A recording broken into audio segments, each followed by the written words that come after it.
Hello, welcome to the Empowering Yourself for Vocal Independence video series. My name is Ashley Leland and I am a middle school choral director. I am also a graduate student at Westminster Choir College, and this is part of my final project for that degree.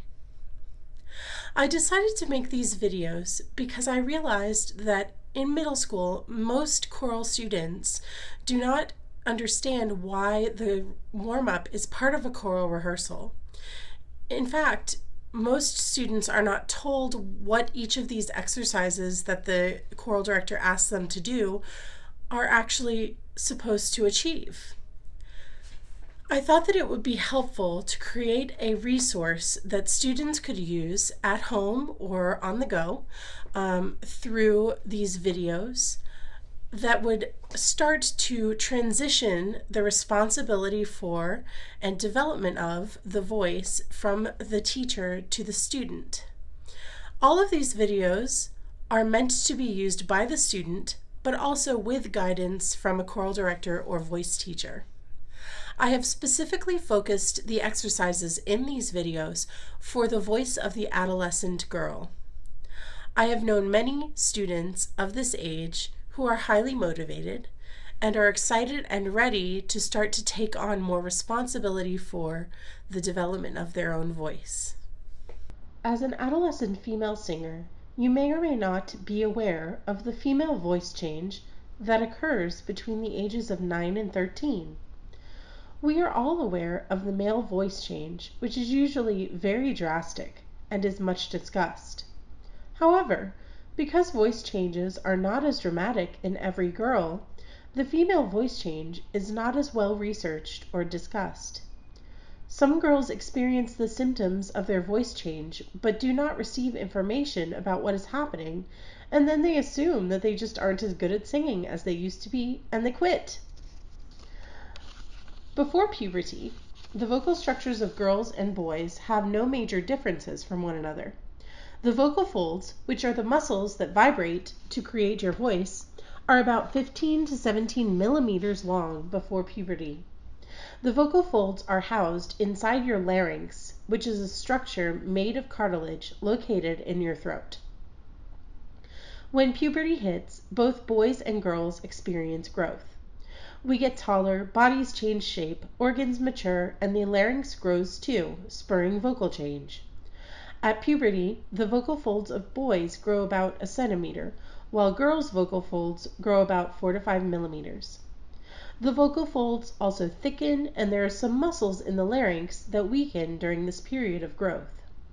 Even though girls' vocal folds grow a smaller amount than boys' vocal folds, this still makes a big difference in the voice. There's often a temporary loss of high notes, weakness in parts of the voice, and a breathiness to the sound. The breathy tone is caused by what is called the mutational chink. This is actually a gap that occurs toward the back of the vocal folds because of some weakened muscles and uneven growth of the vocal folds. This gap closes over time as you grow into a young adult. At this point in your vocal development, knowledge is power. I know it is frustrating to experience these strange new effects of growth on your voice, but knowing that they are temporary should help you work through them. Be sure to use the resources available to you, your choral director or your voice teacher, that help you through this change. The purpose of these videos is to help you exercise, expand, and train your voice in a way that is healthy at this stage.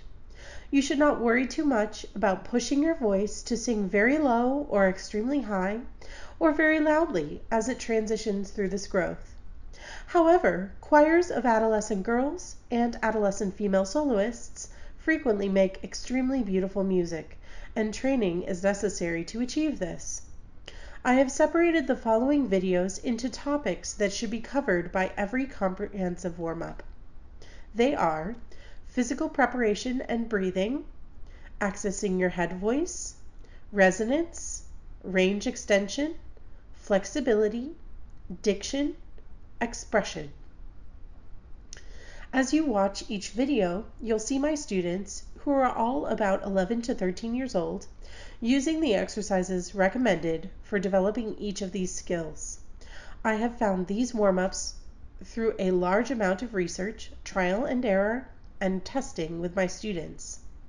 My goal for you is that you will come away from repeated viewings of my videos with vocabulary for vocal exercises that you can use to develop your own voice as you desire. These should not replace guidance from your choral director or voice teacher. Singers of all ages need someone who is outside of our own head to hear what our voice sounds like to someone who is not producing it. I know that you may not feel comfortable developing your own warm-up right away, and that it may take repeated viewing of the videos to become fluent in your understanding of these exercises.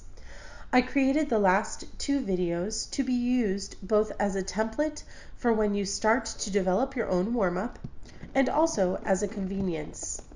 You could use these videos on your phone or computer before an audition, before a concert, or any other time when you don't have guidance from a trusted director or teacher.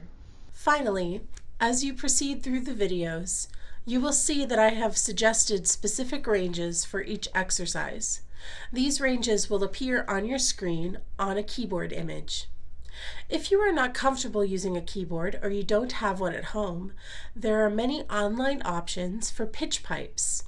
You can also download a pitch pipe app right to your phone. Once you have the app, just press the note that you need and off you go. If you have any questions or comments about these videos, please contact me at empoweringvoicesleland@gmail.com. Thanks for watching this introductory video for the Empowering Yourself for Vocal Independence video series. Click here to go to the next video, Physical Preparation for Singing.